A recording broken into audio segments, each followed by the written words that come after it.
Ever looked at a blueprint and thought, this is just the beginning of something incredible? Welcome to the Inner Blueprint Podcast, where we believe the most extraordinary builds start with you. I'm Sean Foyer, the Universal Mindset Disruptor. For over 2 decades, I've turned simple plans into remarkable realities in the home improvement world. Now, I'm here to help you do the same for your life and for your business. Make sure to take some notes, and most importantly, enjoy the ride.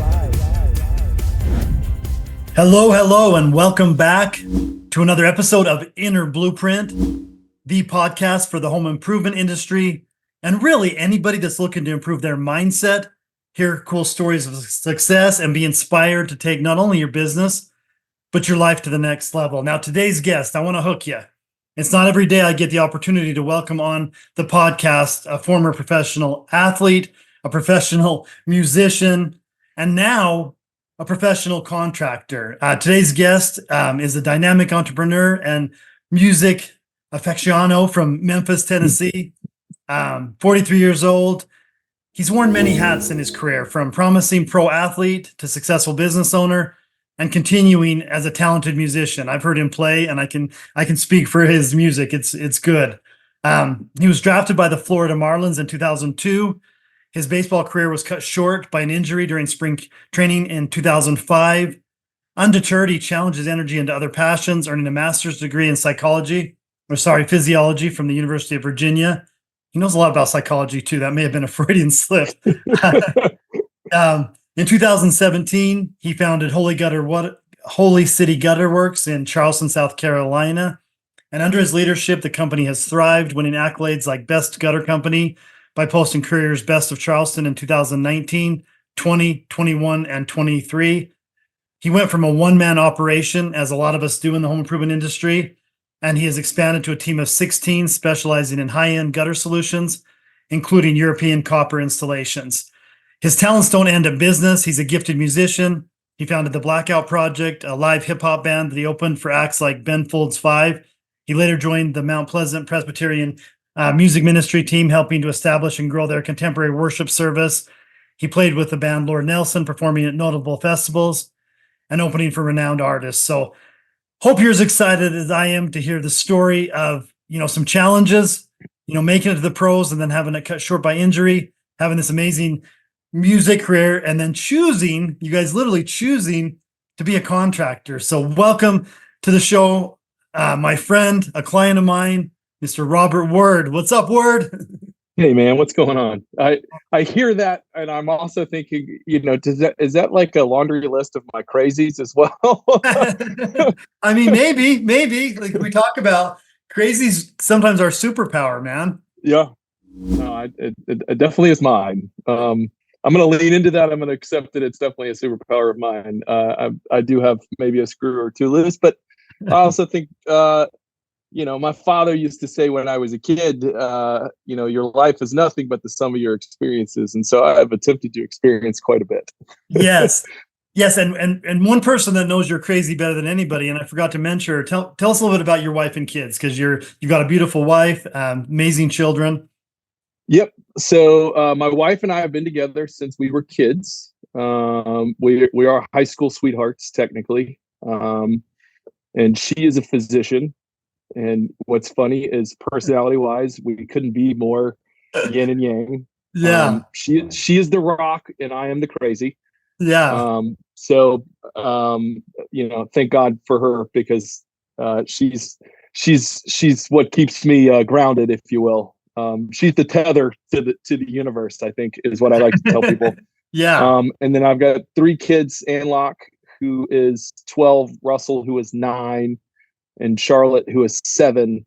And they are both my wife and I's world. We love watching them grow. And in fact, when I get off this phone call, I get to go see them compete in a swim meet. So, yeah, there's a win for the day. So I would like to dive into just a little bit. I mean, you were a professional baseball player, right? You had a journey there. Mm-hmm. But before that, as we talk about inner blueprint and mindset, some of us were raised by parents that, as much as they loved and cared about us, they had their own issues.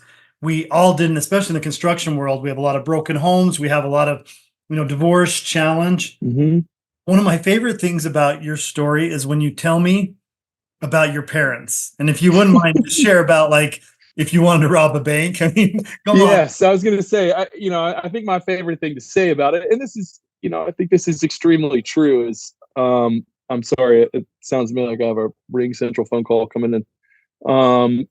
But, I grew up in a family where my father,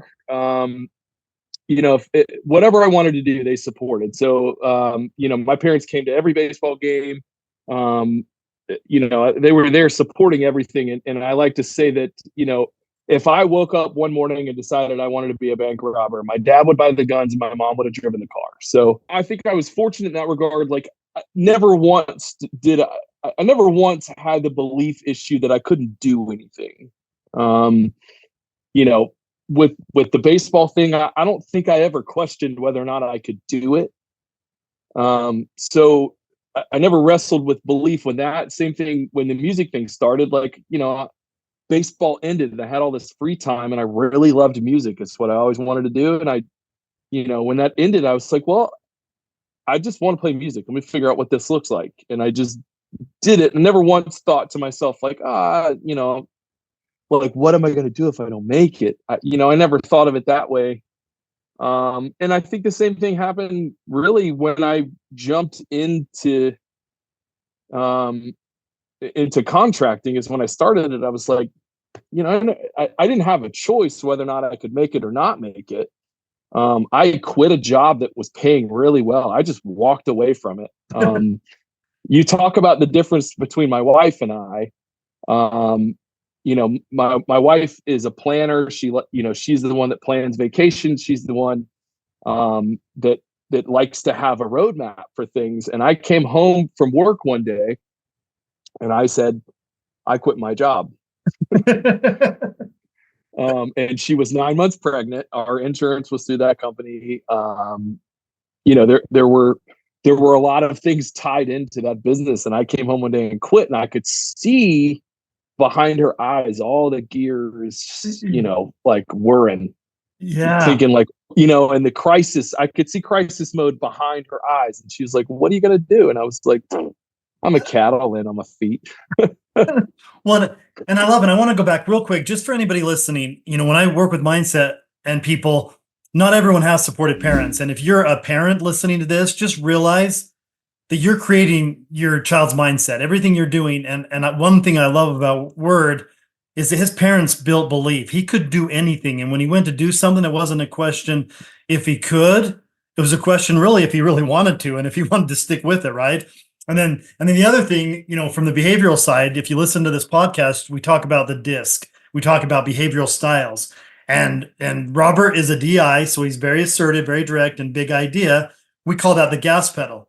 His wife, I don't have Carolyn, I don't have her DISC yet, but I'm pretty sure she's an SC. I mean, she's a physician, she's organized, so he's the gas pedal and she's the steering wheel and the brake. And so he came home as the gas pedal and said, honey, I quit my job. And she's literally sitting there trying to figure out how to slow the vehicle down, how to steer it out of danger. And, part of work with me is Robert has a better understanding of that now. He always knew who she was, their high school sweethearts, but just this awareness of, okay, I'm Superman. I think I can do anything. And I got good belief from my parents, but sometimes I got to be aware of one, my spouse, and two, even in your business, your employees, sometimes you can come in hot and you have people around you that support you very well. But just like to tie the behavioral stuff into this story as we're going along, because it's a pretty cool story.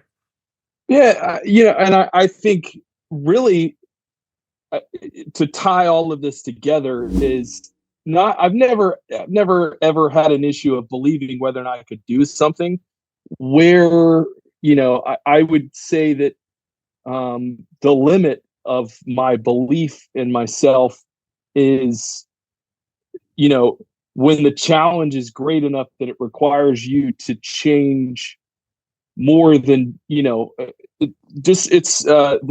saying in business is, whatever got you here won't get you there. And, I've experienced that literally in 3 different mediums in my life. In professional ball, what got me to professional ball was not the mindset, the mental fortitude that was going to get me to the big leagues. And, I didn't realize that at the time. call it an injury, call it what you will. At the end of the day, there was a disconnect between the belief in myself of being there. I mean, obviously everybody deals with imposter syndrome. Boy, did I have imposter syndrome in professional baseball. Are you okay? Tell us about that for a minute, if you're okay. Like, what did that feel like? I mean, you worked your whole high school and through college, and you made it to the big leagues. I mean, you got drafted, you were there, and did you feel like you didn't belong at some level? I did, and I think it's, I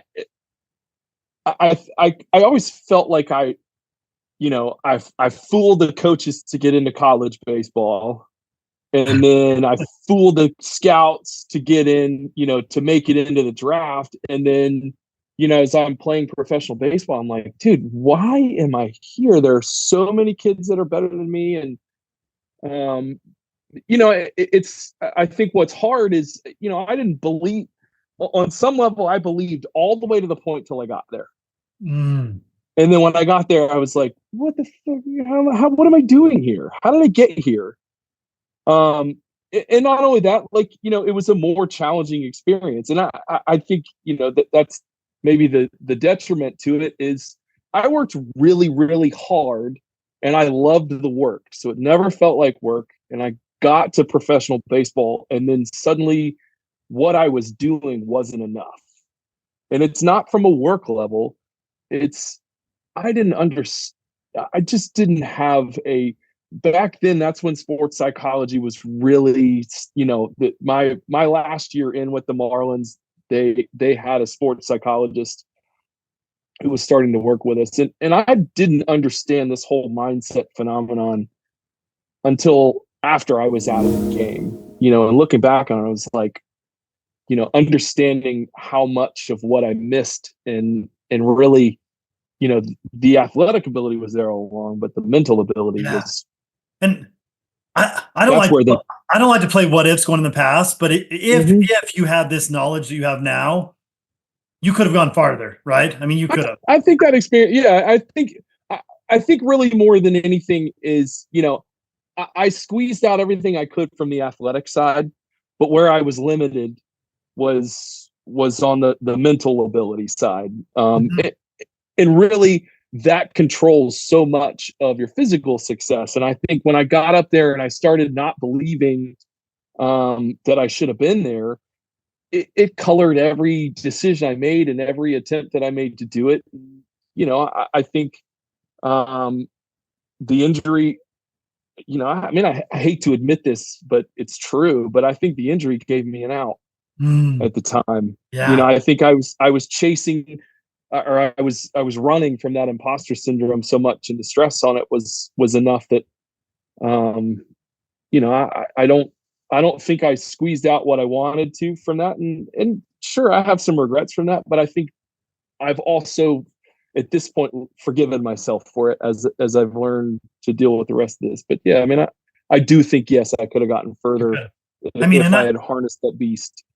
We don't talk about a lot, and I don't know your opinion, but I look at Tom Brady, and that guy wasn't the best physical specimen for a quarterback, right? He never was any step of the way. He wasn't the fastest. He didn't throw the ball the hardest. Physically, he didn't have the skills, but he somehow, and I think through his parenting, right? I know his dad was a coach, and that guy had mindset, right? We actually watched together at one of our retreats some of that roast, and yes, them talking about when he got to the Patriots and he walked into Kraft's office and said, "I'm the best decision your football team." And I get goosebumps saying that. I'm like, holy shit! Can you imagine the cojones as a under talented, really new person to walk into the owner's office and proclaim that you're going to be the best they ever had, and then to follow it up. So, yeah, pretty cool, this journey of mindset. And I would say, from my knowing of you, you're kind of where you're supposed to be, man. Like, you're kicking ass. You've got a beautiful family. You got a great life. How did you get? Oh, go ahead. Well, I was just going to say, and I can connect the same thing from the end of my professional baseball career with the week that we met. Okay. I say that because, on the surface, Holy City Gutterworks was a very successful business. It's not like when I met you at Accelerate in 22? Yeah. So we met 2 years ago. And how long had you been in business? Was it 5 years? Since 2017. So Yeah. I've been in business about 5 years at that point. And I, when I showed up to Accelerate, I was at the end of a 2-year rope. I mean, like literally within the last, so when you say you were out of money, your business was not profitable, you had cash. Oh yeah, I was running out of money, and I didn't know why, and I couldn't tell you why. And there were two things going on. The business was failing on a mechanic level. I didn't understand how the gears turn, nor did I understand, I didn't understand the economics of the business.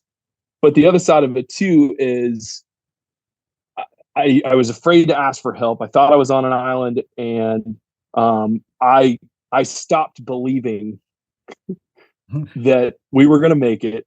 And I basically, I had two opportunities. One, I was going to shove my head in a hole like an ostrich and just, let it all burn to the ground and figure out what to do when it was done. Or Karen from Micro Mesh Gutter Guards had tickets to Accelerate, and I took the ticket to Accelerate. I met you guys down there. I met several CCN members. I met a bunch of Sean's members down there, and then I stayed for one day extra, and I heard the Oracle Charlie Gindale speak. my favorite, Charlie. And what was great is Charlie talked about the first. So it was his business. It was essentially his business planning seminar that he gave as the growth seminar. And he talked about when he first sat into one of these things, how he wanted to cut a hole in the carpet. Crawl under the carpet and scurry out of the room. And I mean, viscerally, I felt that. You wanted to do that day, right? You were like, "You're damn right." Charlie is, and it's so funny because Charlie tells that story. I mean, I did my first business planning in 2004. And I wanted to do that. And we talk about the power of vulnerability, him being vulnerable. And I'm like, wow, a guy like Charlie felt like I'm feeling right now. I'm not going to slide out of the room. I'm going to stand here and raise my hand and say, I need some help. Right. And I think, working with Charlie, me, and some of the other guys, I think, and again, I want to point out, so you guys, Robert came to this event thinking he was maybe shutting his business down. I mean, I was within weeks of running out of money. I had maxed out our credit cards. In fact, I could no longer. I actually paid for the hotel room at Accelerate. I asked my father for the money. I mean, I don't even know how I got down there. So I couldn't put any money on credit cards, and our line of credit was maxed out. So I was like, at the time, I was a $1.5 million business with $300,000 in debt when I started that event. And you weren't inauthentic, right? We talk about you weren't inauthentic, but I would have never guessed. It wasn't until Robert had been working with me and a member of CCN for a while that I found out, dude, I was on my last leg, because you showed up in confidence. And again, this comes from going back to what made you a professional athlete, is your ability in challenging situations. Make it till you make it, baby. Yes. And the mindset, sometimes we do, but I could tell the one thing that screamed out to me about you is this guy's hungry, he's open, and he's willing to learn. And I think that speaks testaments for who you are, because you came into that situation. And again, you were open and honest very quickly after that of, hey, I need some help, but I would have never known that. And at that event, you signed up for my program. You signed up as a CCN member. Talk a little bit about that journey, because from Charlie opening your eyes to, hey, it's okay to be in this mess, and I think there's a path out of it. Yeah, I mean, I think the only funny part, so it wasn't actually at the event, because I came home from the event. Of course, I went to that event. I was like, this is all great. I don't want to pay for it. I got to pay for any of this. But I came home and immediately was like, so first things first, before I changed anything at all about this business at all, I came home and I was like, dude, we got this. We are totally going to, I came home and in the process, I nuked a bunch of stuff in the process, because I came home and I was like, listen, we got to change this right now. I came home and just immediately raised our prices, and not just a small raise. I dropped like a 30% raise. So one of the guys that and I didn't have really a sales program. Like I had a lot of good things going on, a good reputation. The business was run well. We just didn't have a lot of standardizations yet. And, which included performance standardizations, like the stuff that runs a business and makes it go, or keeps you from keeping people on for too long. I was the master at that. Well, and again, behaviorally, you're a competitive person. You drive yourself. And so we've talked about a liability as an owner manager who's competitive. We see the potential in others, and I'm going to keep everybody. Yes. And everybody. And not everybody's going to rise. I mean, we wish they would, we hope they would, but not everybody rises. And I think for you, that was, and we talked about that in your disc debrief when I said, oh man, you are competitive. I expected that because you're an athlete, but that's a liability as a business owner sometimes, is really identifying. That's why I'm not a part of the hiring process anymore. It's because everybody, if I need something, that I see the potential in that person and they're going to solve my problem, versus everybody else is like, yeah, I don't know if that's the right guy or not. I'm like, see, that's why you're here and I'm not. Yeah, for sure. So you leave the event, you get back, you make some decisions on raising prices. What was the journey like from there? How quick did you decide to join CCN, and how quick did you decide to join my program, Inner Blueprint? So, I mean, it was within the month. And what was nice is within the month, I came home, I raised the prices. The sales guy that we had on staff for the last 2 years immediately quit. He's like, oh, it's too expensive. Nobody's ever going to buy it again. Yep. And our sales percentage immediately went up. You've met Matt before. Matt is my right-hand man. He is another exceptional leader at this team here. And Matt literally carried the team for 6 months while we put together a job description, hiring, we put the process together in order to hire everyone, and put performance standards in place. We rebuilt the system from the ground up, and Matt took it upon himself the dude sold over $1 million by himself in 8 months.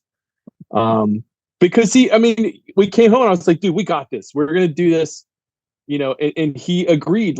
He put the team on his back and carried him while we built the rest of it. And we slowly put all these pieces back into place. So, there was a period of time where he was overworked. All of us have been overworked at some point in here. But fast forward a year and a half, we have a sales manager. We have multiple salespeople. We've got a production manager and production people in place, and we're still relatively small, but now there's fail safes built in everywhere. Everybody has performance standards and expectations, and everybody believes. Hell, half of my leaders are in your other groups too. Yeah, I know. So. I love. We got Casey involved. We've got Matt involved. Yeah, it's really cool. So when you met me 2 years ago, you were at about $1.5 million, not making it. What are you on pace to do this year? What kind of growth have we seen the last couple of years? Working on your mindset, adding the CCN processes, good systems, good checks and balances. Where are you? Here's what's funny is so I did $1.5 million when we were almost out of business. I pull us back because obviously now we're looking at it in terms of accrued revenue versus 2 years ago, we had pulled back to under $1 million. We were $860,000. Last year, we were 1.7. This year, we are on pace for 2.3. Our stretch is 2.5. We are going to land somewhere in there. We had some hiccups these last 2 months, just trying to expand.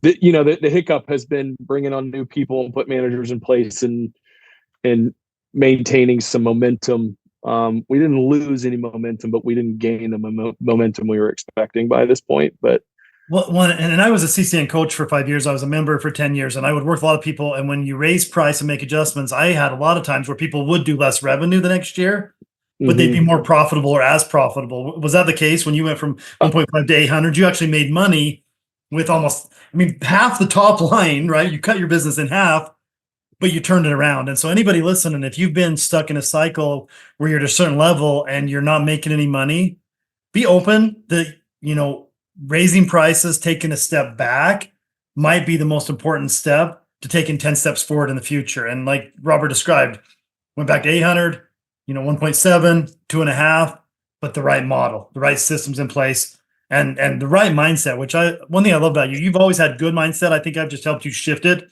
and channel it in the right direction. Well, and grow it. I think, like I said, I think at a basic level, it's not that I never believed that I couldn't do anything. So, but the other side of it too is I was getting kicked in the teeth, and where I felt totally, like I was swimming without a buoy in the middle of the ocean was I didn't understand the business side of it. I was too afraid to ask for help. And so I quit believing because I didn't, there was a piece of the business I didn't know, and I was afraid. And I still wrestle with when things start to backslide, falling back into that like scarcity, like, holy shit, the building's burning down fear. Mm-hmm. Even though in the last 2 years we've cleared up almost $200,000 of that $300,000 debt. Yeah, I mean, I did all of it almost in a year. So, things are going so much better now, and I drip a lot of this belief mindset on everybody, from our installation crews all the way through to, anybody that'll listen to it, I probably beat them over the head with it. But one thing, we all believe it. One thing, and I kind of cut you off, but I want to bring you back to it. So you said when you met me at Accelerate, it was kind of a similar experience to your baseball career. You'd gotten to a certain level, and then the mindset started to come into place. Like in the pros, who am I to be here? And I think, would you explain kind of the similarity and how you kind of worked your way through it this time to get to the next level? Yeah. So, again, I think that on a basic level, my parents built the whole baseline, like, you can do whatever you want. I believe, and I've always drank the Kool-Aid on that. I believe it. But, there is a difference between good and great. There's a difference between media, and part of that is working smarter, not harder. Working harder is not a hard thing for me to do, but the working smarter part in making big, focused incremental changes, both to yourself and the business, that's where I think where this shift was, because I was drowning in all the negative again in the business, and it's the same thing that I was doing when I was not performing so well. There was a lack of fortitude on the professional baseball side, where I showed up there and everybody was as good as I was, or better than I was, and I no longer felt like I was supposed to be there. So instead of raising and finding ways to reinforce the fortitude of my belief and my mindset, I just let it beat me up and crumple like a can that been tapped on the side with some of my standard on it. But and that's what was happening in my business. Things were actually going really well on the outside. People were still calling. People still wanted us to do the business. I just was failing on the inside and was about to run the business out of money. And so I had stopped believing in it again. And I went weak. I met you guys, and one of my mentors, in fact, was on your last podcast, Pat Reddyhoff, encouraged me to write out your worthy goal, your affirmations, and your gratitude on a daily basis. I mean, everyone encourages you to say it, do it every morning, but he's the one that was like, write it out, lock it into place, because it creates it. It gives it space. Mm-hmm. And I started doing that. And I would say, the biggest transformation through that is suddenly, if you do that first thing every morning, I think you're the one that has said that, like, if you're looking for red cars on the way to work, how many red cars do you see on the way to work? You don't see them unless you're looking for them. Well, in terms of gratitude and your affirmations, at first your gratitude, when you start affirming your gratitudes in the morning, you start to see the things that you appreciate in your life every day. And I believe that there is a law of the universe that states the universe will not give you anything more than unless you're capable of handling. But not only that, it only gives to people who appreciate what they already have. I agree. I think, Dan Martell actually reinforced that in his book too, which I appreciated. The other thing he said is, God has given us talents. Inherently in every day, God has given us talents, and it's our job to show up as the best version of ourselves and share that person with the world every day. What book is that? What is the title of that book? Oh, it's funny. It's Buy Back Your Time. It doesn't sound anything like it's a mindset book, but he says that in the book. I've read that a couple of places, but I think Dan Martell's book spoke a lot to me because he talks about entrepreneurs and like the chaos. I built this business out of chaos, and so yes. And I wait 1 second. I want to show you something. Yeah. Well, and Ward, as we're talking about that, I mean, you started this podcast talking about you are chaos, and we don't attract what we want. We attract who we are. And because you like chaos and you thrive in it, you created it. And now you've worked your way out of it and said, hey, chaos isn't going to build. And what's your big goal? Like, how big is your company going to be? Do you mind sharing that? Like, what are you holding in your mind? It's a big one, I know. It's $50 million. Okay. Which is a massive number for a company that just does gutters. Yeah. I believe in every fiber of my being that will do it. But I'm reading Dan Martell's book, and it talks about owners having a natural tendency to inject chaos into the business. And the next day, this is what I get from my employees. I know it's backwards, but it says chaos coordinator. Someone who solves problems. What does it say? Someone who solves problems you never knew existed in ways that will blow your mind. I love it. Which is great, except for this is the only thing that I saw was chaos. And I was like, I am the bringer of chaos. One, in EOS, we call the position a visionary, but every visionary, including you that I work with, at some level, you are chaos. Your DISC profile, low S. You thrive in change. Like, that's where the growth is, and you make people uncomfortable, which makes them grow. So I think lean in. One thing too, Robert, I just want to single digit on the S, by the way. Yeah, no S. Robert's no steady supportive. He's all change. I remember hearing in sports psychology a long time ago, and I don't remember the statistics, but there are statistics that if somebody sets the goal to make the Olympics, there's a certain percentage, but of those, they don't medal. They don't get a gold, silver. Mm-hmm. And the problem is you set your goal to get there, but not to get the gold medal. And gold medal winners set the goal from the day one. And for you had a goal to make it to the pros, but possibly not to make it to the all-star team or to make it to a championship, right? And in business, most of my contractors have an original goal to get to 3 or 5 or 10 million, and then they get there. And just like you, your career ended, your business, 50 million. I have a lofty goal, and I'm a smaller consulting business and you are a gutter business. I have a $100 million goal, but that's my gold medal. And for you, 50 million. And I encourage listeners, set your goal bigger, because otherwise you will hit or fall just short of where your internal thermostat is. And, Robert and anybody that's in their blueprint, we're really good. And let's break the mold. Let's go bigger than we think is possible. And let's grow to become the version of ourselves that can hit that goal. Yeah.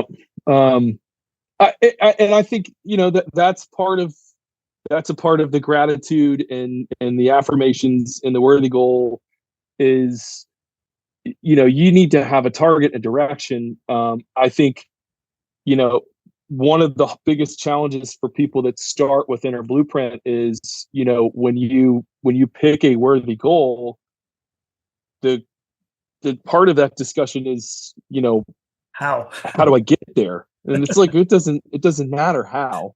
Right now, the how is so big. For me, I understand it 2 point. What's nice is for me the how of this part is easier. Like I know exactly how I'm going to get there. It's simply a matter of, I have a plan in place now. But when I wrote that goal, I didn't think how. Yeah. I didn't know how, and I still, how from $2.5 million to 50 million. Like, there's a lot of what ifs in there, but I don't care. One, and for me, and that's an important part of the mindset, is we forget about the how. When we decide we're going to go for a gold medal, for a 50 mil, whatever it is, and even logical business coaches would say, you're nuts, man. You can't think about that. You need to go from 3 to 5, from 5 to 10. Sure, you're going to do that in It's in there. And that's in there. But the mindset and the growth is, let's think something bigger and let's forget about the how. And I love that you're doing that. And you are good at fake until you make it, which is a superpower in mindset. But you're also very good at implementing what needs to be done each step of the way. Advice: if somebody's listening right now and they're maybe in a position you are, their business isn't working, they're a little bit afraid to speak about it, but they've got some cash flow issues, they don't understand their numbers, where would you recommend they start? Like, is there a book to read? Is there somebody to reach out to? So, I'll be perfectly frank with you. CCN really, the benefit of finding CCN was like, after I figured out what was in their programs, I knew for a fact that they were going to help. But at the same time, I'm also not one that can just, I think first and foremost, the first thing you have to do is ask for help. You got to find somebody and ask for help. Whether it's your local CPA, if it's an accountant, if it's a bookkeeper, like, you got to get help. I read a book called Simple Numbers 2.0, or Simple Numbers and Simple Numbers 2.0, was written by a CPA for entrepreneurs. So it essentially was kind of like, how to understand the numbers in your, like, how to understand what your P&L numbers are telling you, and like understanding the difference between accrual and cash accounting. These were things that CCM was already planting in my mind. These are things that, that I was getting education from, but Simple Numbers and Simple Numbers 2.0 taught me kind of maybe a little bit deeper intricacies of understanding, he talks about in the book, he talks about having a salary cap, which is, and he tells you how to do the math to find your salary cap. And a lot of our business, we have kind of designed it over the last year with our, the mindset of the business and the mindset of the teams is, we all have athletic background in here. So we're building ourselves like a championship professional sports team now. I love that. And so the salary cap thing spoke to me because we were in the process of building that, building a championship caliber team. What was the name of the book and the author, just for listeners? Will you say that one more time for me? It is Simple Numbers and Simple Numbers 2.0. If you wait 2 seconds, it's sitting on my desk. I'll tell you what it is. Okay. Simple Numbers. It's Greg Crabtree. Okay. Yeah, Greg Crabtree, Simple Numbers. Right. It's a short book, but I think what's great is,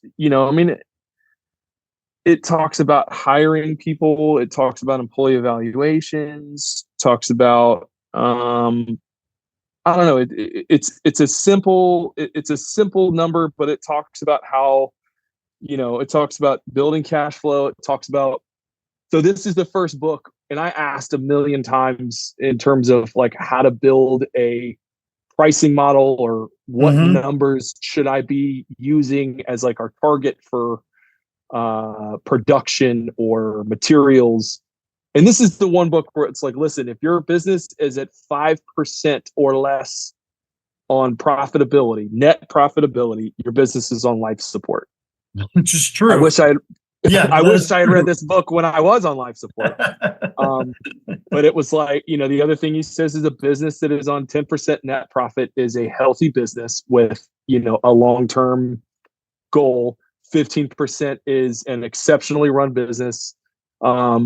But the hard thing that I had was, everybody at Accelerate, we talk a lot about the 20% profit model and, getting to the 20% profit model. I think for me, what's hard is building a 20% profit model and then building a business to grow. I didn't understand, how do I build a business to grow? How do I get 20% profit? And this is the book that said, get to 20% and then use 5 to 10% to grow. Get it back to 15 to 20% and use that percentage to grow again. And what I liked about that was, when I was burning money in a barrel, running the business initially, I thought I was spending money to grow. Yeah. And I was just spending money to burn. Yeah. So this gives, I thought that was a nice pathway to be able to grow, make money, and still remain profitable, even if you're spending money to grow, which, there's so many difficult things about running a business. I love that. And again, knowing your numbers, you hear it talked about all the time. And I know for me, when we talk about vulnerability, you go to a conference and everybody's talking about 20% net profit and you're below 5 and you're losing your ass. That's almost. And I didn't even know that. Yeah. And I just knew I wasn't making any money. What about, did you heard Charlie speak? Did you read his book, Lessons Learned? Did you dive in? And yes, and his book is phenomenal. That's another one I just want to drop with this episode, because I know he impacted you by speaking. He's got the pro forma budget. He's got links to his spreadsheets, everything. And we use, a variation of his spreadsheet in the work I do with you on tracking your numbers and helping you get to the next level by focusing on. So I do love that. All right, Word. Any other, we're getting close to time.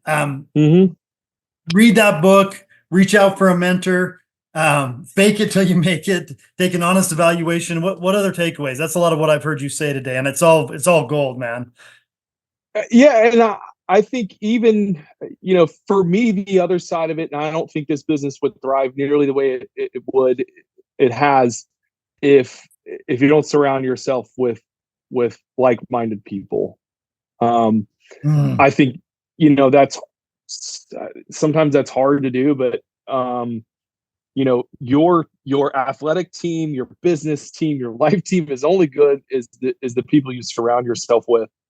And I always made it a point, to everybody that walked in the door here, don't ever tell me that it's just the way we've always done it. Those are the worst words you can hear, right? I hate hearing that. And I also hate people that just agree. Yeah. What's, the partnership that Matt and I have, and now Casey and Sammy that's here, Dean and Chip, my sales guy, all of them know that their job is actually to push back on anything that I present. And it's simply because I want to make sure that the best idea floats to, the cream of the crop rises. Yes. And I want everybody to either present their ideas or beat up the ideas that are in there, simply because we always wind up having, everything winds up being better if we attempt to stress test everything that we want to implement as much as possible. Yes. And we don't implement as much now. The chaos bringer in me used to, I used to love the constant change. You created a filter, though, where you can still load up the ideas, and then it runs through a process to say, this is good, this should wait till next quarter, this should wait till next year, this should go in the garbage can, right? Like, this is the whole process is you still get to be you, and you still get to be the big idea guy. You still get to bring the chaos, and then you have a team that says, oh, this is good, Word, we should take this and run with it, but this isn't. This is not something that we can. I love that. Yeah, I mean, it's not exactly EOS. Our goal is to implement EOS. I waited to implement EOS because of all the other changes that we were going through. Which is smart. You can't do it all at once. I mean, you can't do it all at once. Like anyone who tells you can, you have to. It's like you eat an elephant one bite at a time. You got your structure right. You got your pricing right. You're working on your mindset with you and your team. And at some point, you will be totally ready, and EOS will be a game changer. It will take you the next level process, but every step of the way, you're working on your mindset. So I love that. Well, Word, I'm going to read a quote, and I want you to listen to this quote because you kind of said it earlier. But I got this from Bob. He quoted a guy named Steve Bowe. God's gift to you is more talent and ability than you will ever use in this lifetime. Your gift to God is to develop and utilize as much of that talent and ability as you can in this lifetime. And of anybody I know, bro, you are using your gifts. God gave you athletic ability, music, leadership, and you are living life to its fullest. You're out there every day hustling, grinding, and you're not wasting any of that talent. So thank you for being a guest. Thank you for being a friend. And thank you for sharing your talents. Anything you want to drop? Listen, I've said it before and I'll say it again. I cannot thank my Lunaris team, Sean's group, CCN, the people at my company. I feel like now that my eyes are open to the gratitude and the world in which the gifts have given me, I am so grateful for all of you, for you and for that business owners group that's active in my life every day. I'm thankful that I have Pat Reddyhoff to call at a moment's notice so he can beat me up mentally. Shout out to Pat. Yes. Shape. Yes. Shout out to Pat. Matt, my right-hand man. Listen, everything that we're learning in your groups on a daily basis, I can't wait to be, to teach that to the next business owners. So I want to be a resource for people if they want to reach out. I love to help. If somebody listening wants to get a hold of you, do you want to share your email address, or what's the best way to reach you? Because I know you are a giver, and if somebody's struggling, you'd love to give them some advice and share some of your learning. What's the best way? Yep. My email is robert@holycitygutterworks.com. In fact, if you have even more trouble with that, you can just go to the website and click info and email that. That'll get a hold of me. Same thing, you can call through the Holy City Gutterworks website and get a hold of me. It's funny, I write unanimously or anonymously on Reddit from time to time. Yeah. And I've had people reach out from Reddit asking questions about mindset and business. I love it. Anybody that wants any help, I do give that freely and as openly as I can.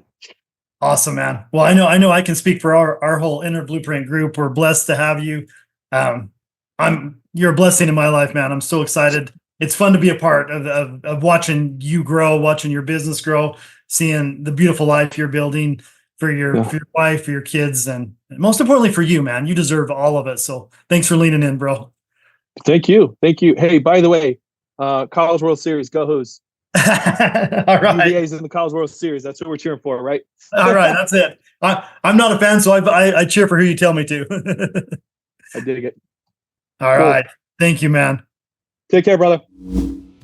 And just like that, we've laid another brick in the foundation of your incredible journey. Thanks for tuning into the Inner Blueprint podcast with Sean Foyer, your navigator through the maze of mindset and success. Remember, every tool you need is already in your belt. It's all about how you use them to craft the masterpiece that is your life and business.